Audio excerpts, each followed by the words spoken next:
what on earth is a one-shot? Why do they call it a one-shot? Yeah. A one-shot is called that because you're doing a game one time. So everything has to be encapsulated in the game at once.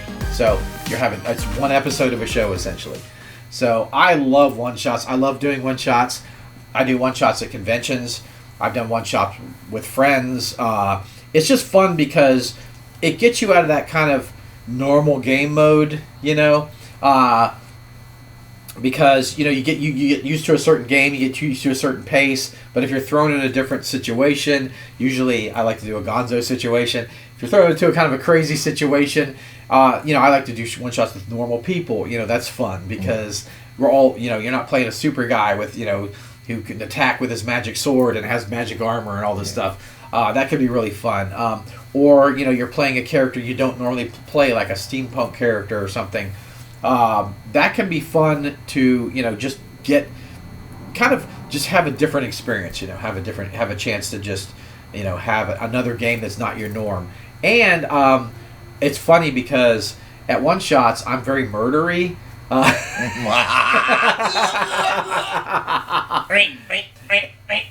in my campaign, my players are like, "Oh, you're so mean, you're so horrible." And I'm like, "I'm the nicest DM. I'm the nicest DM ever." I rarely ever kill anybody in a campaign game, but in one shots, it's a one shot. I try not to kill them like the first 5 minutes, but 6 minutes in, you're dead. 6 minutes, you're dead. Yeah, but that death can be just as fun, as just playing the game, as living actually. So how you die spectacularly can be really fun, and that's something you normally don't do in a normal RPG, right?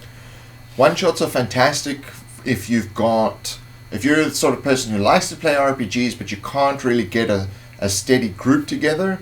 You've got like 2 players you can rely on, or you've got 6 players, but only 2 of them can ever come at a time.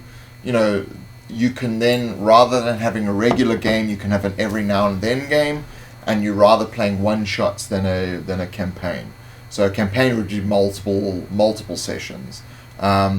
It's really good for that. And the other thing it's really good for is introducing new games. Seeing as that's with my game design, it's that's what I have to do is introduce people to games, and it's always a one shot. And we've done it with your EZD6. We did it at Mace in November. Yeah. So that was a lot of fun. Especially if you're playtesting games as well, one shot's good because you can bring certain scenarios in that you're going to have to test certain rules and play through it, and it's not like you're then doing weird things in a campaign. Like why is this here now? It's like right. That makes sense in a one shot, but not necessarily in a campaign. Exactly. Yeah, like Gareth was saying, I designed the game system because I wanted a game system where you never have to look up the rules. You never have to look at a book. You don't even really have to look at your character sheet. Yeah. So I like that for one shots because the less you got to do that, the more the game flows and the less time you're taking because you only have a limited amount of time in a one shot, at least at conventions. So I like the fact that you can do that. And my system isn't really good for like a campaign game. I mean, you wouldn't want to play my system because it's like in a campaign game because there's no character development. It doesn't have that sort of layered progression. That progression that's satisfying to players of especially like D&D and that kind of thing. But for one shots, it's fantastic. Like I've had so much fun with it, and it's great for introducing new players too. Like one shots are fun for introducing new players because usually the rules aren't as intense. It's more about the scenario and that kind of thing. So I like one shots to get people into the game, and I've had several new players in my one shots, and they've just had a blast. They had a lot of fun. So that can be a great way to introduce players. This was fun. I actually had I had a sewer murder game where a murderer was in the sewer and the players were out and it was filling up with water and they have to get out before the murderer gets them or they will drown. So it's timed. So I actually met some high school friends for New Year's Eve, and I said, "Hey, you want to play this game?" And they've never, and only one of them had ever played an RPG before. So I had a whole group of new players that hadn't played RPGs before, and they just had a blast. because essentially they tell me what they do. I just tell you what you roll on the dice. That's it. You know what I'm saying? You don't need all those. I didn't use all those complicated rules. So it can be good for giving that kind of experience to people that haven't played an RPG.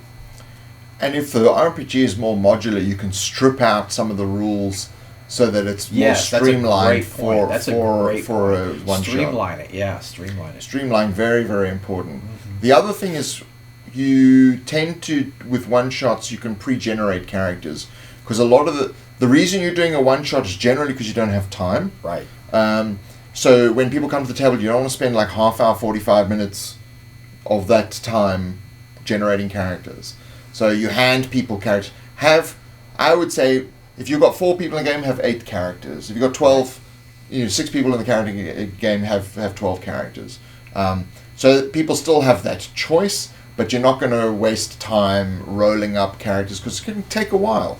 Especially you're playing with new players who don't know what to do. When you give them pre-generated characters, you can just talk about the character sheet and what's on there, and away you can go. So pre-generated characters is a much better way to go when it comes to a one-shot. Oh, totally. I agree. Yeah, that's all. I almost always do that. But actually, with your game, I did with my Easy D6 system. I let you guys basically just pick a name and a profession, and that was it. And we were on our way. What was your profession? I was a hash slinger. And they thought hash as in drug dealer. I was like, no, as in like hash, cooking hash. So most of the characters had like no real usable like skills in the scenario. It was just a fun role play element, to this. What was V's character? She was a motivational speaker. And we had a CNN reporter, and so it was great. It's like, I love games where there's like these completely diverse characters, but they're not all like amazing superheroes. Right, like I have these amazing powers, like kind of thing. Yeah. Yeah, because it sort of grounds it in reality somewhat. There's nothing wrong with super games. Oh, not at all. No. But yeah. I just prefer a game where sort of the characters are more grounded in a sort of realistic sort of environment. Yeah, those kind of one shots can be fun, because it's not usually what you're playing in an RPG. You're usually playing a superhero or someone with a lot of skills or powers or whatever, and so, because you want to be able to grow with it. But with most people don't play just a normal person thrown in a weird situation or an interesting situation. Especially when you're playing with new players, when it's normal people, they understand what normal people can do. Yes, exactly. Whereas with superhero, I've got laser beam eyes. What does that mean? Yeah. Like, how do I, what can I do? And then there's more rules questions, and that's going to bog the game down just a little bit. Right. So yeah, that can be a little bit complicated, and that's why I tend to prefer doing sort of your average Joe type characters. Right. We sold out of the Wizard Jazzercise Betamax and VHS. Get your mom in shape. So, yeah, a lot of moms are in shape now. Yeah. Oh, yeah. There's some hot moms. So now we have Belial's Book of Darkness. Yeah. For $50. That's a magical price, kids.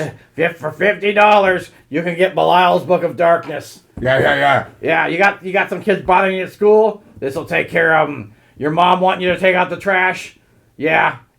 If she's hot, don't do it. But if she isn't, you can use this on her, all right? Yeah, you see, they got a blurb from the New York Times. Yeah, what does it say? Yeah.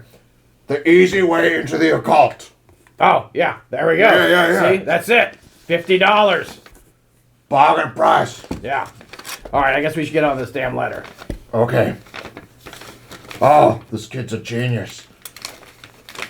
There you go, bro. Yeah, thanks, man. All right, let me get my magic box here. Gotta get that magic box, bro. Here we go. I'll count that real quick. Okay. Yo, you want me to hold that? Yeah, hold that. Okay, cool. Hold that for me, would you? All right. Sure. All right, there you go. Put it back in there. All right. Okay, now read that letter. Okay. The magic box is done. It's another one of these kids who can't fucking write. Oh, God. Not another one. I don't know, this looks like it could be a yawn forecast. Oh, no. A yawn forecast. A yawn forecast. Oh, geez, not them again. No. Oh, no, wait, it's not. It's not. Okay. It's Lily Timmy from Tulsa. Okay, all right. Yeah. Little Timmy. I was about to give it one frog. Yeah, give it one frog. Already. Anyway. Timmy, you'll get one frog without even us reading it. Yeah. You're Whifford. Yeah, Whifford that boy. Okay, well, little Timmy from Tulsa, he writes, and your writing's too fucking small, boy.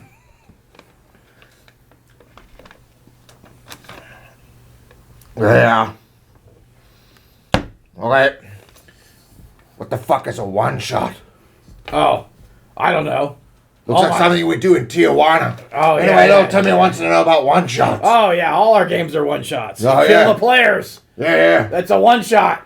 It's what we do to the strippers. Just one shot. You have more than one game, you kill them. It's another kind of shot, bro. You feeling drop a the rock need. on them. You poison them. You put a shot inside your meat. Yeah, So I yeah. feel the need. Oh, yeah. The For need. me. For me. Beautiful. Oh, that was good. Oh, that's good stuff. Oh, yeah. Oh, yeah. All right. What were we up to? I think we solved that kid's problem. It's done. Yeah, Every game's a one-shot. Just shoot everybody. Yeah, kill them all. Traps. Kill them all.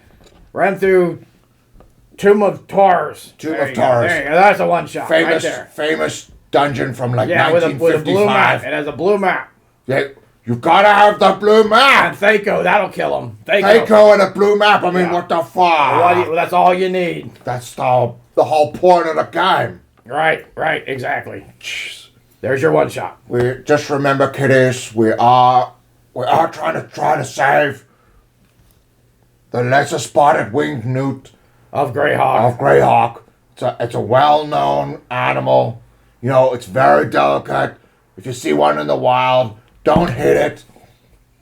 But in order to get it back in its shape, we set up a support fund, did we not? Yes. Yeah. And you can send Yeah. $50 to save the wing-spotted newt. No, this one's the spotted winged newt. Oh, I'm sorry. I got that. Okay. Yeah, the wing spotted newt. That's the other You one. can kill those kids. Yeah. They're shithouse. Yeah. It's getting to the point now where this is getting quite risky having these people on the show. Are they gonna tank our channel? Starting to get not But it's just like a train wreck. We gotta show it. yeah, we got to show now. We've built up all this momentum, Yeah. and all this sort of people in the comments like more and more two grumpy wizards. But yeah, I don't know how much it's gonna last, but Yeah. that's some We'll see what other episodes we can find. RPGs back in the 80s, man. Yep.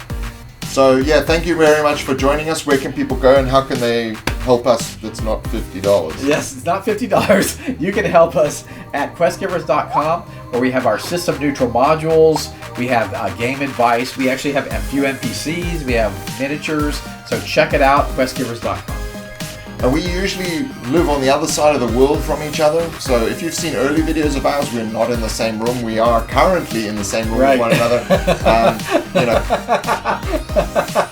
See, it's not the blue screen, green screen. No. We So, are literally reality. So all your donations help us get together to make these videos for you, for your Thank you. enjoyment. Thank you. We're not Patreoning or anything like that. We don't. You don't have to send us cash in an envelope. You just You have to send us $50. $50. You just have to go onto our website and help us out by purchasing, and you will enjoy the products. If you read the reviews, it's not just us saying that; it's people actually, real world people actually saying Yes, that. they have run the adventure. And we're very grateful all the people who do actually come up to us and say how much they enjoy the modules, and please continue on and so on and so forth. It means a lot to us when people actually do say does. that. If you have anything you'd like to say to us, you don't want to put in the comment section or whatever, you can always send us an email, and we'll listen to your concerns or your whatever else you have to say. Exactly. So thank you for joining us, and we'll see you next Friday. Bye, everybody.